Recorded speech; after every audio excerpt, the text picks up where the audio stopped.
Okay, so Doug C. versus State of Hawaii Department of Education, June 13th. Okay, this case was filed on June 13th, 2013. Okay, the people involved in this case, on one side you have Doug C., and he's the plaintiff and the father of Spencer C. And on the other side you have Spencer C., and he's the son of the plaintiff. He was diagnosed with autism at age 2, and prior to the 2010 school year, he had been attending Horizons Academy, which is a private special education facility that was in the Maui school district. Okay, and then his annual important date to remember during this whole thing, his annual IEP review was due by November 13th, 2010. Okay, so that date's going to come into effect here later on. On the other side of the party was Catherine Matayoshi, and she's the defendant and acting superintendent of Hawaii Public Schools.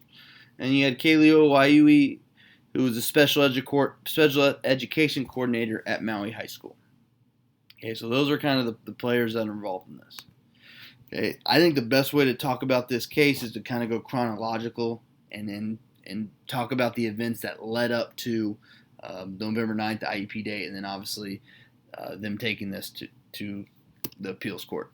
Okay, so in September of 2010, okay, during a student support meeting, Spencer's annual IEP review meeting is scheduled for October 28th.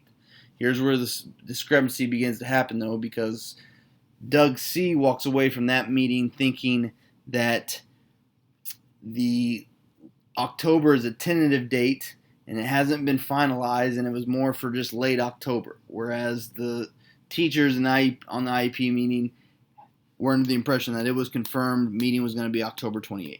Okay, so you can already kind of see a lack of communication and disparity amongst the two parties. On October 22nd, so 6 days before the proposed meeting, Kaleo calls Doug C. to confirm the meeting on the 28th.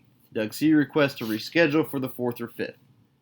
Okay, he'd have to look at his schedule and call Doug back to let him know. And this has kind of been habit for Doug C. so far throughout since Spencer's been in special education. Okay, he's kind of been known to reschedule appointments, tough to get in and bring in. Okay, but he does always make an effort to be there at the IEP meeting. He would rather be at the IEP meeting than over the phone or internet. Okay, so he does make an effort to try to reschedule. It's just sometimes those reschedulings just build up and snowball on each other. Okay, so Doug, on October 23rd, the next day after the 22nd, Doug calls to inform Waiui that he cannot go to neither of those dates for the 4th or 5th. Okay, so now both parties in that conversation with them agreeing that November 9th was going to be the annual IEP review date. Okay, so November 9th has been finalized as the date for the review meeting. Okay, well, that morning comes. At 7:27, Doug emails Waiui to inform him that he is ill and cannot attend the meeting. And then Doug suggests that they reschedule for November 16th or 17th. Well, if you remember when his annual IEP review date is, it's November 13th. Okay, so on 2010, November 13th was a Saturday.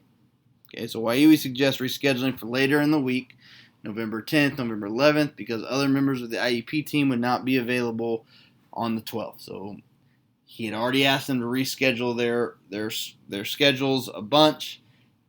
He didn't think it was appropriate to keep asking them rescheduled again. They couldn't make the 12th. So on his own accord, Waiui decides to hold the meeting as scheduled on November 9th. Without Doug C., without the parent, and without a member from the Horizons Academy. Okay. Waiui schedules a follow-up IEP meeting on December 7th. Well, during that IEP meeting, the IEP decided, without Doug there, that Spencer was going to be placed back in a work-ready program at Maui High School and not in Horizons Academy. Okay, well, Doug didn't agree to any of that. He wasn't at the meeting. But that was agreed upon at the IEP meeting on November 9th. Okay, so now you go to December 7th. Nothing was changed at the follow-up meeting, but Doug just refused to participate. Okay, he was very upset that he didn't approve of any of the changes because he didn't feel like he was a part of it, and there was a lot of tension on both sides. Okay. Well, Unbeknownst to the school, on December 6th, the day before the follow-up meeting, Doug filed a request for a due process hearing as provided for by IDEA, and he argued that his lack of participation in the IEP process denied Spencer a free and appropriate public education. Okay, Doug C. lost at the special education due process hearing, but appealed to the U.S. District Courts. Okay, the U.S. District Courts upheld the special education hearing officer, saying that the Department of Education did not deny Spencer a free and appropriate public education. Okay, so Doug C. then appealed to the U.S. Court of Appeals for the Ninth Circuit, and they reversed the U.S. District Court's decision. Okay, they stated that under the circumstances of this case, the department's decision to prioritize strict deadline compliance over parental participation was clearly not reasonable. Basically, what they're stating there is that, yes, there are deadlines, but the parental involvement in the IEP process should trump the strict deadlines, because parents play such a huge role in that IEP process that schools should go above and beyond to try to accommodate for parent rescheduling. Okay, and the Ninth Court also stated that scheduling conflicts of their staff mandated that the meeting be held on November 9th. The court held that the attendance of the parent must take priority over other members' attendance, and YOE improperly prioritized the schedules of other members of the team over the attendance of Doug. So again, this case is really emphasizing the importance of parent involvement and prioritizing parent involvement over almost over anything else. Okay, so impacts this had in special education is, again, it emphasized the importance of parent involvement during the IEP process.